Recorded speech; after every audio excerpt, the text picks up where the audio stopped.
ನಮಸ್ತೆ ಪ್ರೀತಿಯ ವಿದ್ಯಾರ್ಥಿಗಳೇ, ನಾನು ನಿಮ್ಮ ಪ್ರೀತಿ ಕಿಟ್ ಸರ್. ತುಂಬ ಜನ ಕೇಳ್ತಾ ಇದ್ರೆ ಸರ್, ಪಿ ಸಿ ನೋಟಿಫಿಕೇಶನ್ ಇಂದ 8 ದಿನದಲ್ಲಿ ಆಗುತ್ತೆ ಅಂತ ಹೇಳ್ತಿದ್ರೆ, ಬಟ್ ಇನ್ನೂ ಆಗಿಲ್ಲ, ಯಾಕೆ ಅಂತ ಕೇಳ್ತಾರೆ. ನನಗೆ ಬಂದಂಥ ಕೆಲವು ಅಪ್ಡೇಟ್ ಮಾಹಿತಿ ಪ್ರಕಾರ 100 ಬಿಂದುಗಳಿಗೆ ಏನು ರೋಸ್ಟರ್ ಬಿಂದುಗಳು ಅಂತ ಏನು ಮಾಡ್ತಾರೆ, ಯಾವ ಕೆಟಗರಿಗೆ ಎಲ್ಲೆಲ್ಲಿ ಇದನ್ನ ರಿಸರ್ವೇಷನ್ ಕೊಡಬೇಕು ಅನ್ನೋದು ರೋಸ್ಟರ್ ಮಾಡ್ತಾರಲ್ಲ, ಅದನ್ನ 100 ಪಾಯಿಂಟ್ಸ್ಗೆ ರೆಡಿ ಮಾಡಿ ಇಟ್ಕೊಂಡಿದ್ರು ನಮ್ಮ ಪೊಲೀಸ್ ಇಲಾಖೆಯಲ್ಲಿ.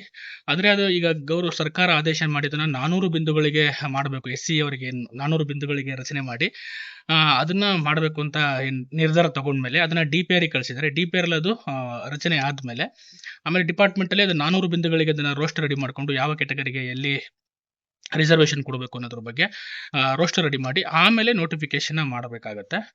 ಹಾಗಾಗಿ ಲೇಟ್ ಆಗ್ತಾ ಇದೆ. ಇನ್ನೇನಿಲ್ಲ ಅಂದ್ರೂ ಒಂದು 15 ಡೇಸ್ ಅಥವಾ 20 ಡೇಸ್ ಒಳಗೆ ನೋಟಿಫಿಕೇಶನ್ ಆಗುವ ಎಲ್ಲ ಸಾಧ್ಯತೆಗಳು ಖಂಡಿತ ಇದೆ. ಹಾಗಾಗಿ ಇದು ಇತ್ತೀಚಿನ ಒಂದು ಅಪ್ಡೇಟು. ಮತ್ತೆ ಇನ್ನೊಂದು ಏನಂತ ಅಂತಂದ್ರೆ ಏಜ್ ರಿಲ್ಯಾಕ್ಸೇಷನ್ ಕೊಟ್ಟಿದ್ದಾರೆ. 3+5 years. 3 years C&I ರೂಲ್ ಅಲ್ಲಿ ಬದಲಾವಣೆ ಆಗಿದೆ. ಮತ್ತೆ 5 years ಈಗ ಆಲ್ರೆಡಿ ಏನು 1 ವರ್ಷದ ಒಳಗಡೆ ಏನು 2027ರವರೆಗೆ ನೇಮಕಾತಿ ನಡೀತಾ, ಆ ನೇಮಕಾತಿ ಒಳಗಡೆ ಯಾವ ನೇಮಕಾತಿ ಆಗ್ತದೆ ಕೆಲವು 5 ವರ್ಷದ ರಿಲ್ಯಾಕ್ಸೇಷನ್ ಕೊಟ್ಟಿದ್ದಾರೆ. ಅದು ನೆಕ್ಸ್ಟ್ ಇಯರ್ ಇರಲ್ಲ. ಹಾಗಾಗಿ 3+5 years ಇರೋದ್ರಿಂದ ನಿಮಗೆ ಒಟ್ಟು 8 ವರ್ಷ ಏಜ್ ರಿಲ್ಯಾಕ್ಸೇಷನ್ ಸಿಗುತ್ತೆ. ಹಾಗಾಗಿ ಅದನ್ನ ಕರೆಕ್ಟಾಗಿ ಯುಟಿಲೈಸ್ ಮಾಡ್ಕೋಬೇಕು ಒಂದು. ಮತ್ತೆ 20 DSI ಪೋಸ್ಟ್ಗಳು, ಡಿಟೆಕ್ಟಿವ್ ಸಬ್ ಇನ್ಸ್ಪೆಕ್ಟರ್ ಪೋಸ್ಟ್ಗಳು ಕಾಲಾಗುತ್ತೆ.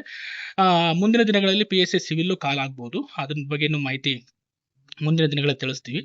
ಸದ್ಯಕ್ಕೆ ಈಗ PC 8,000 PC ಮತ್ತು 20 DSI ಹುದ್ದೆಗಳು ಅಂತ ಸದ್ಯದ ಮಾಹಿತಿ ಪ್ರಕಾರ ಅಪ್ಡೇಟ್ ಇದೆ. ಇದು ಯಾವ ಬೇಕಾದ್ರೂ ಕಾಲ ಆಗ್ಬೋದು. ಇನ್ನೊಂದು 20 ಡೇಸ್ ಆದ್ಮೇಲೆ ಖಂಡಿತ ನೋಟಿಫಿಕೇಶನ್ ಆಗುತ್ತೆ. ನಿಮಗೂ ಗೊತ್ತು, ಸರ್ಕಾರದ ಮೇಲೆ ಒತ್ತಡ ಆಗ್ತಾ ಇದ್ದಾರೆ, ವಿದ್ಯಾರ್ಥಿ ಸಂಘಟನೆಗಳಾಗಿರ್ಬೋದು, ಮತ್ತೆ ಏಜ್ ರಿಲ್ಯಾಕ್ಸೇಷನ್ ಕೊಟ್ಟೋರಾಗಿರ್ಬೋದು. ನಾನು ಇಲ್ಲಿ ಇಬ್ರು ವಿಚಾರಗಳು ನನಗೆ ಯಾಕೆ ಈ ತರದ್ದು ಅಪ್ಡೇಟ್ ಕೊಡ್ತಾ ಇರ್ತೀನಿ, ಸಣ್ಣ ಸಣ್ಣ ವಿಚಾರಗಳನ್ನು ಅಂತಂದ್ರೆ, ಈ ಪಾಪ ಕೂಲಿ ಕೆಲಸ ಮಾಡ್ತಿರ್ತಾರೆ, ಕೆಲವರು ಸ್ವಿಗ್ಗಿ ಝೊಮ್ಯಾಟೊ ಓಡಿಸ್ತಾ ಇರ್ತಾರೆ, ಕೆಲವರು ವರ್ಕ್ ಮಾಡ್ಕೊಂಡು ಕೆಲಸ ಮಾಡ್ತಾರೆ. ಸರ್, ರಜಾ ಹಾಕ್ಲೋ ಬೇಡವೋ, ಯಾವಾಗ ನೋಟಿಫಿಕೇಶನ್ ಆಗುತ್ತೆ, ನಾನು ಸ್ವಲ್ಪ ರಜಾ ಹಾಕಿ ಓದಬೇಕು, 2 ವರ್ಷ ಪ್ರಿಪ್ರೇಷನ್ ಮಾಡಿದ್ದೀನಿ, ಈ ವರ್ಷ ಹೆಂಗಾದ್ರೂ ಮಾಡ್ಕೋಬೇಕು ನೋಟಿಫಿಕೇಶನ್ಸ್ ಒಳಗಡೆ ಅನ್ನೋ ತುಂಬಾ ಜನ ವಿದ್ಯಾರ್ಥಿಗಳು ಇರ್ತಾರೆ. ಅದಕ್ಕೆ ಈಗಲೇ ನೀವು ರಜಾ ಹಾಕಕ್ ಹೋಗ್ಬೇಡಿ. ದಯವಿಟ್ಟು ನೋಟಿಫಿಕೇಶನ್ ಆದ್ಮೇಲೆ ಬೇಕಾದ್ರೆ ನೀವು ರಜೆ ತಗೊಳ್ಳಿ. ಎಲ್ಲರಿಗೂ ವರ್ಕ್ ಮಾಡ್ತಾ ಇರಿ, ಪಾರ್ಟ್ ಟೈಮ್ ವರ್ಕ್ ಏನ್ ಮಾಡ್ತಾ ಇದ್ರೆ ಅದು ಕಂಟಿನ್ಯೂ ಮಾಡಿ, ಅದ್ರ ಜೊತೆಗೆ ಓದ್ತಾ ಇರಿ. ಮತ್ತೆ ಈಗ ಏನಾಗುತ್ತೆ, ಎಕ್ಸಾಮ್ ಪ್ಯಾಟರ್ನ್ ಸ್ವಲ್ಪ ಡಿಫಿಕಲ್ಟಿ ಆಗ್ತಾನೂ ಬರ್ಬೋದು. ಹಾಗಾಗಿ ಕಾಂಪಿಟೇಷನ್ ಜಾಸ್ತಿ ಇದೆ. ಯಾಕೆಂತಂದ್ರೆ ಏಜ್ ರಿಲ್ಯಾಕ್ಸೇಷನ್ ಜಾಸ್ತಿ ಕೊಟ್ಟಿರೋದ್ರಿಂದ ಹೊಸಬ್ರು ಮತ್ತೆ ಈಗ ಆಲ್ರೆಡಿ ಓದ್ತಾ ಇರೋರು ಎಲ್ಲರಿಗೂ ಅವಕಾಶ ಸಿಗುತ್ತೆ. ಹಂಗಾಗಿ ಈಗ ಮತ್ತೆ ಜಾಬ್ ಸ್ಕೇರ್ಸಿಟಿ ತುಂಬಾ ಇರೋದ್ರಿಂದ PC ಕಾನ್ಸ್ಟೇಬಲ್ಸ್ಗೂ ಸಹ ತುಂಬಾ ಏನಾಗುತ್ತೆ, ಡಿಮ್ಯಾಂಡ್ ಬರೋ ಚಾನ್ಸಸ್ ಇರುತ್ತೆ. ಹಾಗಾಗಿ ನೋಟಿಫಿಕೇಶನ್ಸ್ ಆದ್ಮೇಲಂತೂ ತುಂಬಾ ಕಾಂಪಿಟೇಷನ್ ಇದ್ದೇ ಇರುತ್ತೆ. ನೀವು ಆ ಕಾಂಪಿಟೇಷನ್ ರೆಡಿ ಆಗಿ, ಯಾರೇ ಆಗಿರಲಿ, ಅದು ಹೊಸಬ್ರಾಗಿರ್ಲಿ, ಹಳಬ್ರಾಗಿರ್ಲಿ, ಅಥವಾ ಈಗ ಆಲ್ರೆಡಿ ಹೋಗ್ತಿರೋರು.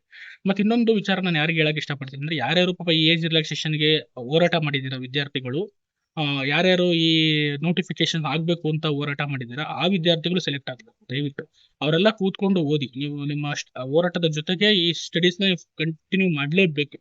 ಅರ್ಥ ಆಗ್ತದೆ? ಯಾಕೆ ಅಂತಂದ್ರೆ ನೀವು ಕಷ್ಟಪಟ್ಟಿರೋದು, ಅಟ್ಲೀಸ್ಟ್ ನೀವು ಸೆಲೆಕ್ಟ್ ಆಗ್ಲಿಲ್ಲ ಅಂತಂದ್ರೆ ನಿಮ್ಗೆ ಅದ್ರದ್ದು ರಿಸಲ್ಟೇ ಸಿಗಲ್ಲ. ಹಾಗಾಗಿ ಯಾರ್ಯಾರು ಇದಕ್ಕೆ ಬೆಂಬಲ ಕೊಟ್ಟಿದ್ದಾರೆ, ಯಾರ್ಯಾರು ಇದಕ್ಕೆ ಹೋರಾಟಕ್ಕೆ ಅಥವಾ ಅದನ್ನ ಏಜ್ ರಿಲ್ಯಾಕ್ಸೇಷನ್ ಜಾಸ್ತಿ ಮಾಡ್ಸಕ್ಕೆ, ಅದ್ರ ನೋಟಿಫಿಕೇಶನ್ ಆಗಕ್ಕೆ ಯಾರ್ಯಾರು ಇದನ್ನ ಮಾಡಿದ್ದೀರಾ, ಸ್ಯಾಕ್ರಿಫೈಸ್ ಮಾಡಿದ್ದೀರಾ, ನಿಮ್ಮ ಸ್ಯಾಕ್ರಿಫೈಸ್ಗೆ ಒಂದು ವ್ಯಾಲ್ಯೂ ಬರಬೇಕು ಅಂತಂದ್ರೆ ನೀವು ಸೆಲೆಕ್ಟ್ ಆಗ್ಬೇಕು. ಓದಿ. ಗೊತ್ತಾಗ್ತಿದೆಯಾ?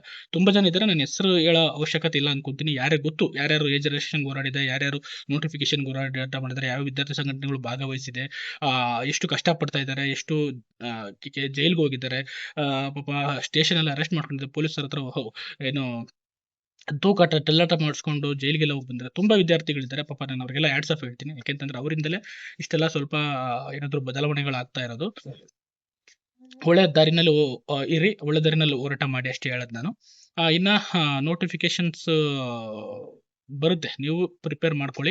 ಮತ್ತೆ ಇನ್ನೊಂದು, ಒಂದೇ ಎಕ್ಸಾಮ್ ಮಾಡಬೇಕು ಅಂತ ತಲೆಯಲ್ಲಿದೆ ಸರ್ಕಾರದ ಕೆಲಸ. ಯಾಕೆಂದ್ರೆ ಈಗ ಬೇರೆ ಬೇರೆ notification, central government, state government ಅಲ್ಲಿ ಬೇರೆ ಬೇರೆ ನೋಟಿಫಿಕೇಶನ್ ನಡೆಯೋದ್ರಿಂದ ಏನಾಗುತ್ತೆ, ಈ ಹಂತವಾಗಿ ಮಾಡೋದನ್ನ ಒಂದೇ ಎಕ್ಸಾಮ್ ಮಾಡಬೇಕು ಅನ್ನೋ ಒಂದು ಕಲ್ಪನೆ ಇದೆ. But it not sure.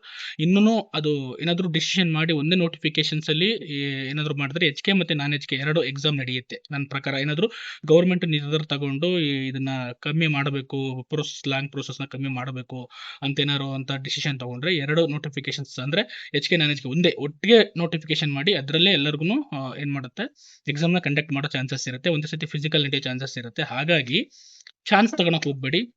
ಈ ವರ್ಷ ಆಗ್ಲಿಂದ ನೆಕ್ಸ್ಟ್ ರಿಕ್ರೂಟ್ಮೆಂಟ್ ಆಗ್ಲಿಂದ ನೆಕ್ಸ್ಟ್ ರಿಕ್ರೂಟ್ಮೆಂಟ್ ಟ್ರೈ ಮಾಡೋಣ, ಆ ತರ ಮನಸ್ಥಿತಿ ಇಟ್ಕೋಬೇಡಿ. ನೀವು ಬರೀತಿರೋ ಫಸ್ಟ್ ಅಟೆಂಪ್ಟ್ ಲಾಸ್ಟ್ ಅಟೆಂಪ್ಟ್ ಅಂದ್ಕೊಂಡ್ಬಿಡ್ರಿ. ಯಾಕೆಂದ್ರೆ ಈಗ ಪರಿಸ್ಥಿತಿನೂ ಹಂಗೆ ಇದೆ. ಹಾಗಾಗಿ ಕಾಂಪಿಟೇಷನ್ ಜಾಸ್ತಿ ಇದೆ, ಜಾಬ್ ಸ್ಕೇರ್ಸಿಟಿ ಜಾಸ್ತಿ ಇದೆ. ನಾನು ಭಯ ಪಡಿಸ್ತಾ ಇಲ್ಲ, ನಿಮ್ಗೆ ಅವೇರ್ನೆಸ್ ಕ್ರಿಯೇಟ್ ಮಾಡ್ತಾ ಇದ್ದೀನಿ, ಭಯ ಅಂತ ಪಡಿಸ್ತಾ ಇಲ್ಲ. ನೀವು ಪ್ರಿಪೇರ್ ಆಗಿದ್ರೆ ಖಂಡಿತ ಎಕ್ಸಾಮ್ಸ್ನ ಕ್ಲಿಯರ್ ಮಾಡ್ಬೋದು. ಈಗಲಿಂದ ನೀವು ಕರೆಕ್ಟಾಗಿ ಕುತ್ಕೊಂಡು ಹೋದ್ರು ಇನ್ನೂ ನೋಟಿಫಿಕೇಶನ್ ಆದ್ಮೇಲೆ 3 ಮಂತ್ಸ್ ಅಂತೂ ಟೈಮ್ ಕೊಡ್ತಾರೆ. ಬಟ್ ಒಂದು ತಿಳ್ಕೊಳ್ಳಿ, ಈ ಸತಿ ನೋಟಿಫಿಕೇಶನ್ ಆದರೆ ಬೇಗ ಪ್ರೋಸೆಸ್ನ ಮುಗಿಸ್ತಾರೆ. ಯಾಕೆಂತಂದ್ರೆ ಸರ್ಕಾರ ಹೇಳ್ಬಿಟ್ಟಿದೆ, ಬೇಗ ಬೇಗ ನೋಟಿಫಿಕೇಶನ್ ಮಾಡಿ ಮುಗಿಸಿ 58,000 ಹುದ್ದೆಗಳನ್ನ ತುಂಬಬೇಕು ಅಂತ ಹೇಳಿದ್ರೆ ಮುಂದಿನ ಎಲೆಕ್ಷನ್ ದೃಷ್ಟಿಲಿ ಇಟ್ಕೊಂಡು ಸಹ ಅವ್ರು ಹೇಳಿರ್ಬೋದು. ಯಾಕೆಂತಂದ್ರೆ ನಾಳೆ ಆ ಗೌರ್ಮೆಂಟ್ ಮೇಲೆ ಏನೇ ಬ್ಲೇಮ್ ಬರಬಾರ್ದು ಅನ್ನೋ ಒಂದು ಉದ್ದೇಶದಿಂದ ಹಾಗಾಗಿ ನೋಟಿಫಿಕೇಶನ್ ಮಾಡ್ತಾರೆ. ಈ ಇಂಟರ್ ರಿಸರ್ವೇಶನ್ ಸಾಲ್ವ್ ಆಗಿದೆ, ಇನ್ನು ಬೇರೆ ಏನು ಸದ್ಯಕ್ಕೆ ಯಾವುದೇ ಅಡೆತಡೆ ಇಲ್ಲ. ಹಾಗಾಗಿ ಗೌರ್ಮೆಂಟ್ಗೆ ಒಂದು ಕ್ಲಿಯರ್ ಪಿಕ್ಚರ್ ಇದೆ, ಕ್ಲಿಯರ್ ದಾರಿ ಇದೆ ನೋಟಿಫಿಕೇಶನ್ ಮಾಡೋಕ್ಕೆ. ರೋಸ್ಟರ್ ಬಿಂದು ರೆಡಿಯಾಗಿ ಅದೇನೊಂದು ವೀಕ್ 15 ಡೇಸಲ್ಲಿ ರೆಡಿಯಾಗಿ ಹೋಗುತ್ತೆ. ಅದು ರೆಡಿ ಆಯಿತು ಅಂತಂದ್ರೆ ಖಂಡಿತ ನೋಟಿಫಿಕೇಶನ್ಸ್ಗೆ ಎಲ್ಲ ಡಿಪಾರ್ಟ್ಮೆಂಟಲ್ಲೂ ಆಗ್ಬೋದು, ನಾಟ್ ಓನ್ಲಿ ಪೊಲೀಸ್ ಡಿಪಾರ್ಟ್ಮೆಂಟ್, ಎಲ್ಲ ಡಿಪಾರ್ಟ್ಮೆಂಟಲ್ಲೂ ಆಗ್ಬೋದು. ಹಾಗಾಗಿ ನೀವು ರೆಡಿ ಇರಿ, ಒಳ್ಳೆ ಬೇಸಿಕ್ಸ್ ಬುಕ್ನ ಓದಿ, ಒಳ್ಳೆ ಟೆಸ್ಟ್ ಸೀರೀಸ್ನ ಬರೀರಿ, ಮೆಂಟರ್ಶಿಪ್ ತಗೊಳ್ಳಿ, ಗೈಡೆನ್ಸ್ ತಗೊಳ್ಳಿ. ಚಾನ್ಸ್ ತಗೊಳಕ್ ಹೋಗ್ಬೇಡಿ, ಬಿಡು ನಾನು ಮಾಡ್ಬಿಡ್ತೀನಿ ಅಂತ ಮಂಡದ ಏರಿಯಾ ಮಾಡಕ್ ಹೋಗ್ಬೇಡಿ. ಸ್ವಲ್ಪ ಬಿ ಕಾಶಿಯಸ್. ಲಾಸ್ಟ್ ಟೈಮ್ ಎಕ್ಸಾಮ್ಗಳಲ್ಲಿ ಏನೇನು ಮಿಸ್ಟೇಕ್ ಮಾಡಿದ್ದೀರಾ ಆ ಮಿಸ್ಟೇಕ್ಸ್ಗಳನ್ನ ಸರಿಪಡಿಸ್ಕೊಂಡು ಈ ಎಕ್ಸಾಮ್ನೇ ನೀವು ಕ್ಲಿಯರ್ ಮಾಡ್ಬೋದು. ಗೊತ್ತಾಗ್ತಿದೆಯಾ? ಹಾಗಾಗಿ ಹೆಚ್ಚು ಹೆಚ್ಚು ಓದಿ, ಹೆಚ್ಚು ಹೆಚ್ಚು ಜ್ಞಾನ ಸಂಪಾದನೆ ಮಾಡಿ, ಒಂದು ಸೋರ್ಸ್ ಮೇಲೆ ಸ್ಟಿಕ್ ಆನ್ ಆಗಬೇಡಿ. ಕ್ವಾಲಿಟಿ ಬುಕ್ಸ್ನ ಓದಿ, ಕ್ವಾಲಿಟಿ ಟೆಸ್ಟ್ ಸೀರೀಸ್ನ ಬರೀರಿ. ಗೊತ್ತಾಗ್ತಿದೆ? ಎಲ್ಲಾದರೂ ಆಯಿತು, ಎಲ್ಲಾದರೂ ಬರೀರಿ, ಅದು ನಿಮಗೆ ಬೆಸ್ಟ್ ಅನ್ನಿಸ್ಬೇಕು. ಮತ್ತು ಪ್ರಾಕ್ಟೀಸ್ ಮಾಡಿ, ಹಳೆ ವರ್ಷ ಕ್ವಶನ್ ಪೇಪರ್ ನೋಡಿ, ಬೇಸಿಕ್ಸ್ ಬುಕ್ನ ಓದಿ. ನಾನು ಹೇಳಿದೆ, ಯಾವಾಗಲೂ ಪ್ರಿಫರ್ ಮಾಡೋದು ಇಷ್ಟೇ, previous year question paper, basics book ಚೆನ್ನಾಗಿ ಓದಿ. ಖಂಡಿತ ಅದರಲ್ಲಿ PC ಎಕ್ಸಾಮ್ ಪಾಸ್ ಮಾಡೋಕ್ಕೆ ಅಷ್ಟು ಸಾಕಾಗುತ್ತೆ. ಅದ್ರ ಜೊತೆಗೆ ಆ ಥರ ಬುಕ್ಸ್ನು ನೀವು ಸ್ವಲ್ಪ ರೆಫರ್ ಮಾಡಿದ್ರೆ PC-ನಲ್ಲಿ ಇರುತ್ತೆ. ಮತ್ತು ಮೆಂಟಲ್ ಎಬಿಲಿಟಿ ಸೈನ್ಸ್ನ ಚೆನ್ನಾಗಿ ಓದ್ಕೊಳ್ಳಿ PC ಹುಡುಗರು. ಇದಕ್ಕೆ ಸಪ್ರೇಟಾಗಿ ನಾನು ಸ್ಟ್ರಾಟಜಿ ಬೇಕಾದ್ರೆ ಮಾಡ್ತೀನಿ. ಅದು ಮುಂದಿನ ದಿನಗಳಲ್ಲಿ ಏನಾದ್ರು ನೋಟಿಫಿಕೇಶನ್ ಆದಾಗ ಅದ್ರ ಬಗ್ಗೆ ನಾನು ಫ್ರೀಯಾಗಿ ವೀಡಿಯೋಗಳು ಮಾಡ್ತೀನಿ.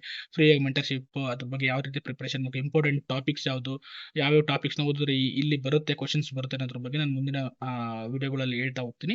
ನೀವು ಅದನ್ನ ಫಾಲೋ ಮಾಡ್ತಾ ಹೋದ್ರೆ ಗೊತ್ತಾಗುತ್ತೆ ನಿಮ್ಗೆ ಏನು ಹೇಳ್ತೀನಿ ಅಂತ ಅಂದ್ಬಿಟ್ಟು. ಯಾಕೆಂತಂದ್ರೆ PC-ನಲ್ಲಿ ತುಂಬಾ ಪಿಕ್ ಮಾಡೋದು ಈಸಿ. ಯಾಕೆಂತಂದ್ರೆ ಇದೇ ಕ್ವಶನ್ಸ್ ಕೇಳ್ತೇನೆ ಅಂತ ಗೊತ್ತು. ಯಾಕೆ ತುಂಬಾ 11-12 ವರ್ಷದ ಎಕ್ಸ್ಪೀರಿಯನ್ಸ್ ಇರೋದ್ರಿಂದ ಅಲ್ಲಿಂದ ಕ್ವಶನ್ಸ್ ಪಿಕ್ ಮಾಡ್ತೇನೆ ಅನ್ನೋ ಒಂದು ಅನುಭವ ಅಂತೂ ನನಗಿದೆ. ಹಾಗಾಗಿ ಅದ್ರ ಮೇಲೆ ನಾನು ಹೇಳ್ತಾ ಹೋಗ್ತೀನಿ. ನೋಡೋಣ, ನಿಮ್ಮ ಸ್ಟಡಿ ನಡೀತಾ ಇರಲಿ. ನೋಟಿಫಿಕೇಶನ್ ಆದಮೇಲೆ ಹೆಚ್ಚು ಹೆಚ್ಚು ಅದ್ರ ಬಗ್ಗೆ ಇನ್ಫಾರ್ಮೇಷನ್ ಕೊಡ್ತಾ ಹೋಗೋಣ. ಈಗ ನಿಮ್ಮ ಸ್ಟಡಿ ಫೋಕಸ್ ಆಗಿರಲಿ.